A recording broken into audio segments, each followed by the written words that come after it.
नमस्कार दोस्तों, आप सबका हार्दिक अभिनंदन करता हूं। दोस्तों, मैंने 2-3 दिन पहले एक वीडियो बनाया था जिसमें आपको बोला था 14, 15, 16 ये तारीख याद रखना कि इससे मार्केट में हलचल हो सकती है। 14 तारीख आईटीसी के लिए महत्वपूर्ण दिन था। 15 एफओएमसी की मीटिंग यानी जो अमेरिका का फेडरल रिजर्व है उनकी मीटिंग हो चुकी है और अमेरिका ने भी अभी कोई इंटरेस्ट रेट में कोई बढ़ोतरी नहीं की है, लेकिन इन्होंने बोला है आने वाले टाइम पे इंटरेस्ट बढ़ोतरी करेंगे। और इस कमेंट्री के बावजूद भी विदेशी मार्केट में कोई नेगेटिव रिएक्शन नहीं था। और 16 तारीख जो कि आज का दिन था, global leader IT company Accenture के नतीजे आने वाले हैं, तो एसेंचर के नतीजे आ गए हैं और मैंने आपको बोला था कि इसका असर हमारे आईटी सेक्टर में भी पड़ता है। तो इनके नतीजे कैसे रहे ये मैं आपको बताऊंगा। एसेंचर Q1 फाइनेंशियल 22 उनके यहाँ वित्तीय वर्ष अलग चलता है। Company report robust number revenue surge 27%, record new booking यानी जो उनको नए ऑर्डर मिल रहे हैं उसमें भी बढ़ोतरी हुई है। रिकॉर्ड मात्रा में बुकिंग आई है उनके पास। और ईयर ऑन ईयर बेसिस की बात करें तब भी इनके नंबर में बढ़ोतरी है और क्वार्टर एंड क्वार्टर भी बढ़ोतरी है। और लगातार इन्होंने ये 5वीं या 6ठी बार है जब इन्होंने शानदार प्रदर्शन किया है। और दोस्तों, इसका असर हमारे आईटी सेक्टर में पड़ेगा।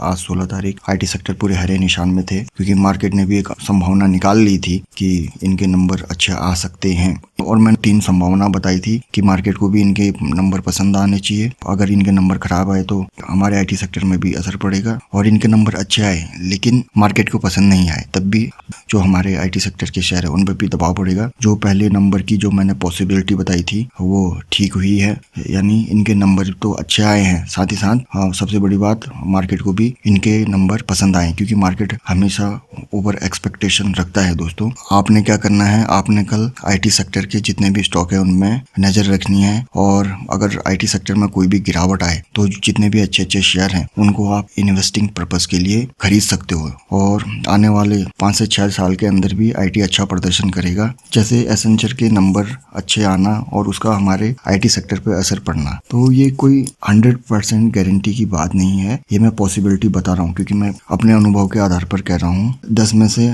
8 या 7 बार जब भी इनके नंबर अच्छे आए हैं तो हमारे आईटी सेक्टर में भी तेजी आई है। तो ये प्रोबेबिलिटी के आधार पर बता रहा हूँ मैं, कोई 100% सटीक स्ट्रेटेजी नहीं है ये। और जैसे मैं आपको बोलता हूँ कि अब हमारे मार्केट में कभी बड़ी गिरावट आए तो हमने विदेशी मार्केट देखना चाहिए, खास तौर से अमेरिका के। तो ऐसा क्यों दोस्तों? अमेरिका एक विश्व आर्थिक शक्ति है। सिर्फ हमारा मार्केट ही नहीं, दुनिया के जितने बड़े बड़े शेयर मार्केट हैं वो अमेरिका को फॉलो करते हैं। वहाँ भी जो भी फैसले लिए जाते हैं उनका असर अमेरिका में तो पड़ता ही है, साथ ही पूरे विश्व पर पड़ता है। जैसे अभी हमारी आरबीआई की मॉनेटरी पॉलिसी हुई, इसका असर सिर्फ हमारे देश पर ही पड़ेगा और हमारे शेयर मार्केट में ही पड़ेगा। जैसे हमारे वहाँ आरबीआई है वैसे अमेरिका में फेडरल रिजर्व है, यानी बोले तो उनका सेंट्रल बैंक। उन्होंने जो भी कमेंट किया, जो भी फैसले लिया, उसका असर पूरे ग्लोबल मार्केट पे पड़ता है। और सेम केस ये भी है क्योंकि Accenture global leader IT company है और सभी आईटी कंपनियों की निगाहें इसके रिजल्ट पर थी। मैं भी सोच रहा था शायद अब की बार इनके नंबर 19-20 हो सकते हैं, लेकिन इन्होंने वाकई उम्मीद से भी अच्छा प्रदर्शन किया है और लगातार क्वार्टर एंड क्वार्टर तो अच्छा प्रदर्शन दिखाया ही है, ईयर ऑन ईयर बेसिस पे भी अच्छा किया है। और सबसे बड़ी बात, क्वार्टर एंड क्वार्टर पे अच्छा प्रदर्शन करना बहुत मुश्किल काम होता है। अगर कोई कंपनी